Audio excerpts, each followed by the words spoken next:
देश और दुनिया की तमाम खबरें देखिए सिर्फ रिपोर्टर भारत पर।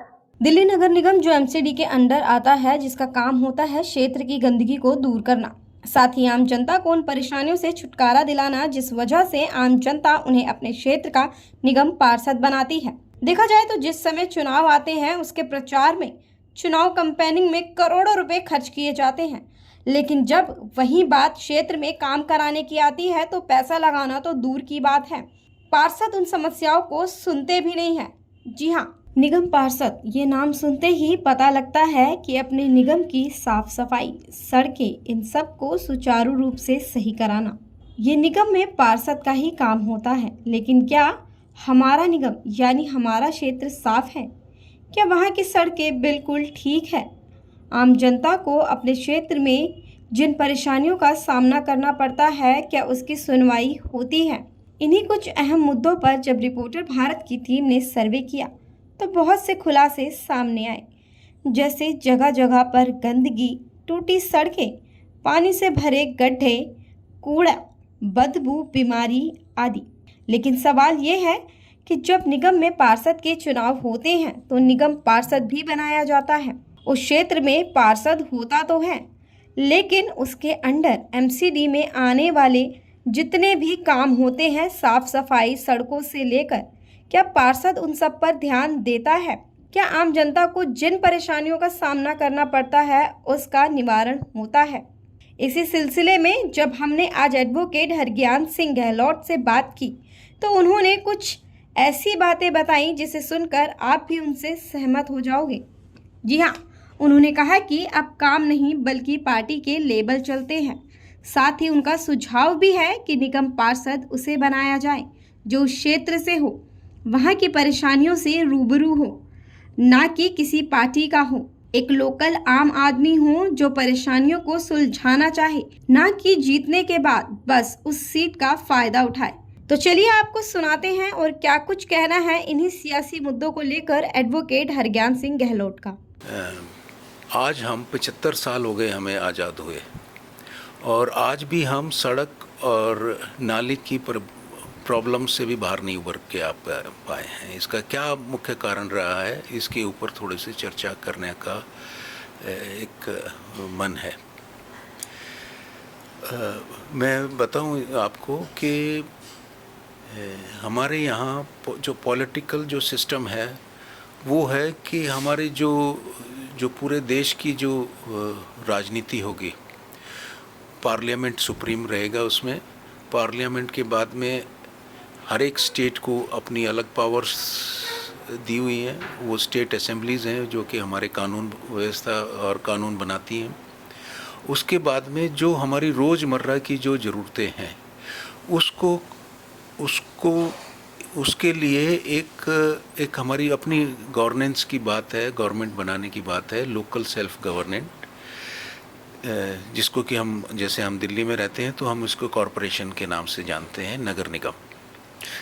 तो ऐसा क्या है कि जो नगर निगम इतने सालों तक अपने जो उसकी सड़क और नाले की भी जो बातें हैं उनको भी, लाइट है, पानी है, सड़क है, नाली है, उनको भी हम आज तक ठीक से सुचारू रूप से उसको सिस्टमेटिक ढंग से नहीं कर पाए हैं दिल्ली में। इसका क्या कारण है, एक बारी सोचने की ज़रूरत है इसको। तो हम जैसे बात कर रहे हैं कि हमारी जो सड़क और नाली की, मान लिया हमने जो समस्या को भी हम देखें तो वो भी हमारी सुचारू रूप से नहीं है दिल्ली के अंदर। इसका क्या कारण हो सकता है, क्यों नहीं है ये सुचारू रूप से? हम देखते हैं कि जो हमारा काउंसलर है या जो पार्टी आज सत्ता में है म्युनिसिपल गवर्नमेंट में, चाहे वो किसी पार्टी का नाम लेना उचित नहीं होगा इस वीडियो के माध्यम से, तो उसको हम सोचते हैं कि इसने काम नहीं किया तो हम उस पार्टी को बदल देते हैं और नई पार्टी का चुनाव करके उसको सत्ता में ले आते हैं। पिछले कितने सालों से ये सिलसिला चला आ रहा है। हम हर साल हर 5वें साल हम पार्टी को बदल देते हैं, लेकिन उससे सिचुएशन में कोई मूलभूत परिवर्तन नहीं हो रहा है। क्यों नहीं हो रहा है? इसको एक नज़र डालें आज हम, तो हम पाएंगे कि हम पार्टियां बदल रहे हैं और पार्टियां अपने मुद्दे को सुप्रीम रखती हैं। उनकी जो पार्टी की जो अपनी पॉलिटिक्स है, उनका पार्टी का जो अपना एजेंडा है, उनको वो सबसे ऊपर रखती है और उन्हीं पे काम करती है। जो हमारे जो लोकल मुद्दे हैं, जैसे मैंने बताया सड़क और नाले के मुद्दे ही की हम बात करें आज, तो वो मुद्दे भी हमारे नेगलेक्ट हो जाते हैं। नेगलेक्ट क्यों हो जाते हैं? क्योंकि जिसको हमने चुना वो एक हमारा नुमाइंदा ना होके, वो हमारा रिप्रेजेंटेटिव ना होके, वो एक पार्टी का कैंडिडेट होता है, उसी ने उसको टिकट दिया होता है और वो चाहता है कि मुझे अगला चुनाव भी इसी पार्टी से लेना है। तो वो उसकी एलिगेंस, उसकी उस कैंडिडेट की जो एक झुकाव है वो उस पार्टी की तरफ रहता है। 92 में एक कॉन्स्टिट्यूशनल अमेंडमेंट आई, उसमें ये कहा गया कि ये जो हमारा जो मूलभूत सुविधाओं की जो बात है, जो हमारी कॉरपोरेशन को जो काम करने हैं, वो सुचारू रूप से तभी हो सकते हैं जब इसके लिए एक अलग से कमीशन हो जो इलेक्शन कराए। और उन्होंने बताया कि ये कैसे होगा, ये लोकल सेल्फ गवर्नेंस कैसे होगी। उसमें उन्होंने बताया वेरी क्लियरली, बहुत क्लियर कट शब्दों में, कि जो उस लोकल एरिया का जो रहने वाला है, वहाँ से ही जो लोकल रहने वाले हैं वहाँ की, वो उसको बनाएंगे और उसको चुन के भेजेंगे, जिससे कि वो हमारी समस्याओं को समझे और उन पे काम करे और उनका समाधान करे। तो ये क्यों नहीं हो पा रहा है? हाँ, मैं वही बताना चाह रहा हूँ कि उस पे पार्टी के लेवल का कोई प्रोविजन ही नहीं है।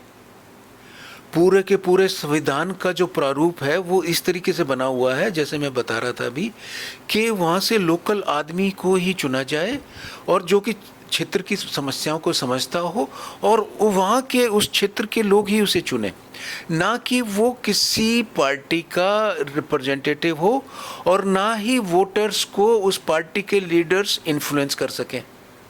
ये है उसमें। और ये कैसे हो गया? फिर बात ये है कि ये कैसे पार्टियां आ गई हैं। तो पार्टियां, ये जो आज जो पार्टियों का कब्जा हो गया है इस पे कॉरपोरेशन के ऊपर, ये एक रूल बनाया गया जिससे कि पार्टियों का इंट्रोडक्शन हो गया इसमें कॉरपोरेशन में। और ज़रूरी है, अगर जो ये रूल नहीं होता यहाँ पे, तो हर एक आदमी को, जितने भी मान लिया 5 कैंडिडेट खड़े होते हैं, तो पांचों को एक इक्वल प्लेटफॉर्म हो उनको चुनाव लड़ने के लिए। उनके पास कोई उनको प्रायोरिटी ना दी जाए कि ये पार्टी का कैंडिडेट है, इसको प्रायोरिटी दी जाए, या ये पार्टी का कैंडिडेट नहीं है, इसको हम नीचे स्तर पे रखेंगे। इस तरह की कोई बात नहीं होनी चाहिए इस इलेक्शन में। तो इसके ऊपर ये मेन आज फोकस हम करने वाले हैं। ये इस प्रॉब्लम का 2 तरीके से समाधान करना पड़ेगा, क्योंकि ये एक इलीगल तरीके से, असंवैधानिक तरीके से एक रूल बना के ये पार्टियों को इंट्रोड्यूस किया गया है म्युनिसिपल कॉरपोरेशन में। तो उसके लिए ज़रूरी है कि कोर्ट का दरवाज़ा खटखटाया जाए।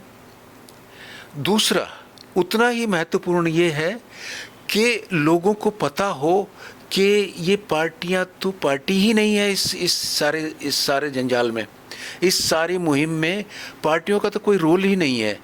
तो जब लोगों को ये पता लगेगा कि उनके हकों का हनन किया जा रहा है उन पार्टियों की वजह से, जो कि अपने मतलब से अपनी पार्टी पॉलिटिक्स करने के लिए इसको मिसयूज़ करती हैं इस फॉरम को, तो जो म्युनिसिपल गवर्नमेंट है वो लोगों की इंडिविजुअल, जो अपने वार्ड से जो चुन के आए, उन्हीं का एक समूह है, उन्हीं का सदन बनता है और वो ही डिसाइड करते हैं, वही अपना मेयर चुनते हैं और सारे काम वो इंडिपेंडेंट तरीके से करें।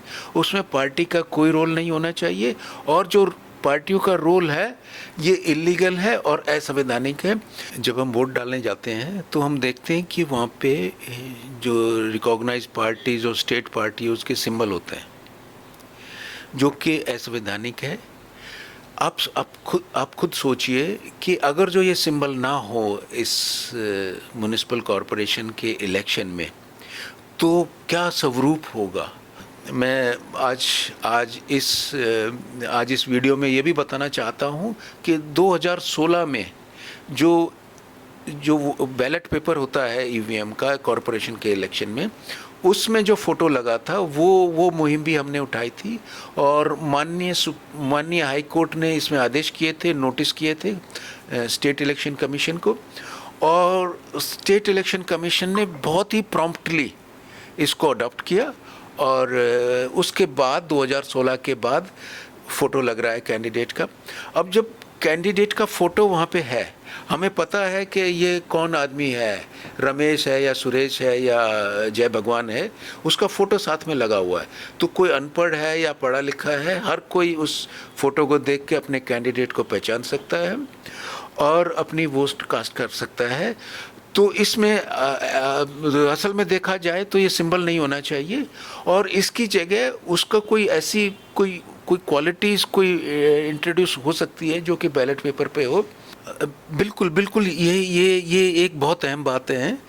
हम जो भी सभ्य समाज में हम रहते हैं, हम ये नोट करते हैं हर रोज़ कि हमने फलाने कैंडिडेट को वोट दिया था इसके बड़े नेता को देखने के बाद, लेकिन वो खुद उस नेता को ना हमने पहले कभी देखा था और ना उसको जीतने के बाद में उसकी कभी शक्ल देखते हैं हम। तो ये एक बहुत बड़ी एक समस्या है। इसके लिए ज़रूरी है कि हम कैंडिडेट को चुनें और कैंडिडेट को चुनने के लिए भी हम चाहते हैं कि जो पार्टी वहाँ पे है उसका सिंबल ही नहीं हो, ना रहेगा बांस, ना बजेगी बांसुरी। तो जब सिंबल ही नहीं होगा तो सारे कैंडिडेट्स बराबर हैं, उनको बराबर का मौका होगा अपने इलेक्शन को फाइट करने का, अपने आप को प्रूव करने का कि हाँ मैं पब्लिक के लिए काम करता हूँ।